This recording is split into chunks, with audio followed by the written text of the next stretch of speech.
आपको पता है, जब मैं ट्रेडिंग करता था तो ट्रेडिंग करने में मुझे जो सबसे ज्यादा मिलता था वह था लॉस। मैं सिर्फ ट्रेडिंग के अंदर लॉस करता था। प्रॉफिट नाम का शब्द मैंने सुना था लेकिन कभी देखा नहीं था। लेकिन जब मेरे लॉस ज्यादा होने लगे और मेरे फंड जीरो होने लगे तो मुझे किसी ने कहा कि मुझे ट्रेडिंग को अच्छे से सीखना चाहिए पहले, तब मैं ट्रेडिंग करना शुरू करूं। और फिर मैं लग गया इसको सीखने के लिए। फिर मुझे नए नए लोग मिले, जैसे सभी को मिलते हैं। किसी ने कहा कि आप कैंडलस्टिक पैटर्न सीख लो। मैंने कैंडलस्टिक पैटर्न को सीखना शुरू कर दिया। किसी ने कहा कि इंडिकेटर सीख लो। मैंने इंडिकेटर सीखना शुरू कर दिया। किसी ने कहा कि आप ऑप्शन चेन बेस्ड ट्रेडिंग करो, आप ऑप्शन चेन के बेस पर भी काफी अच्छा पैसा बना सकते हो। मैंने ऑप्शन चेन को भी सीखा। किसी ने कहा कि आप प्राइस एक्शन सीखो, और प्राइस एक्शन सीखने के बाद भी सिर्फ मेरे हाथ लगा लॉस, और मैं ट्रेडिंग के अंदर लॉस पर लॉस करता चला गया। कभी बाय चांस मेरा प्रॉफिट हो जाता था, लेकिन रेगुलर प्रॉफिट मैंने कभी नहीं किए। क्यों? क्योंकि मैं जो चीजें सीख रहा था वह कभी काम ही नहीं आने वाली थी। फिर मैंने इस ट्रेडिंग को डीपली समझने की कोशिश की कि ये एक्चुअल में काम कैसे करती है। अब देखिए, अगर हमारे पास एक कार है, उस कार को चलाने के लिए सबसे ज्यादा जो उसका पावरफुल होना चाहिए वह इंजन होना चाहिए। I am right? ओके।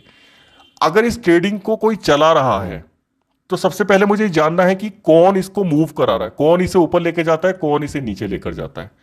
फिर मैंने इस ट्रेडिंग को जानना शुरू किया कि इस ट्रेडिंग को कौन ऊपर लेके जाता है और कौन नीचे लेकर जाता है। फिर मुझे पता चला कि इस पूरी ट्रेडिंग के अंदर सिर्फ दो तरीके के लोग ट्रेड करते हैं। पहले होते हैं रिटेलर, जिस कैटेगरी में आप और हम आते हैं, ठीक है। और दूसरे होते हैं ऑपरेटर, जिस कैटेगरी में आप और हम नहीं आते हैं।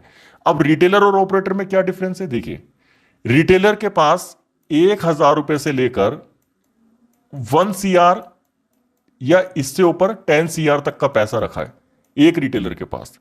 इसमें से हम कुछ पैसा इन्वेस्ट करते हैं और कुछ पैसा बनाकर मार्केट से निकल जाते हैं, ठीक है। 10-20% जो भी हम बनाएंगे लेकर निकल जाएंगे। लेकिन ये जो ऑपरेटर है, ये जो इन्वेस्टमेंट करते हैं, ठीक है, इनका हजारों करोड़ लाखों करोड़ में इन्वेस्टमेंट होता है मार्केट में। एक ही ट्रेड में ये लोग इतना इन्वेस्टमेंट कर देते हैं। तो जब ये लोग इतना इन्वेस्टमेंट कर रहे हैं तो ये क्या सोचकर मार्केट में करते होंगे?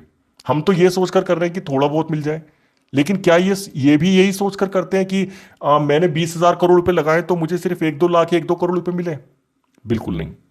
इनका साइकोलॉजी ये होता है कि मुझे एक बहुत अच्छा रिटर्न मार्केट से आए। अब बहुत अच्छा रिटर्न कैसे आएगा? ठीक है, अब बहुत अच्छा रिटर्न तब आएगा जब हमारे पास एक अच्छा नॉलेज हो, अच्छे पैसे के साथ साथ। I am right? अब ये जो रिटेलर लोग हैं, ये है मार्केट के अंदर सबसे ज्यादा लॉस कर रहे हैं। रिटेलर 90% मार्केट में लॉस पर है, और ये जो ऑपरेटर है, ये है मार्केट में 90% और 95% ऑपरेटर प्रॉफिट में है। ऐसा क्यों? क्योंकि इनके पास बहुत बड़ा अमाउंट है। अब आपको यहां पर एक साइकोलॉजी और समझनी है, वह यह है कि ट्रेडिंग का एक और बेस है कि अगर कोई खरीदने वाला है तो उसे कोई बेचने वाला भी हो, तभी आप खरीद सकते हैं। या अगर ये बेच रहा है तो यहां पर कोई खरीदने वाला भी खड़ा हो।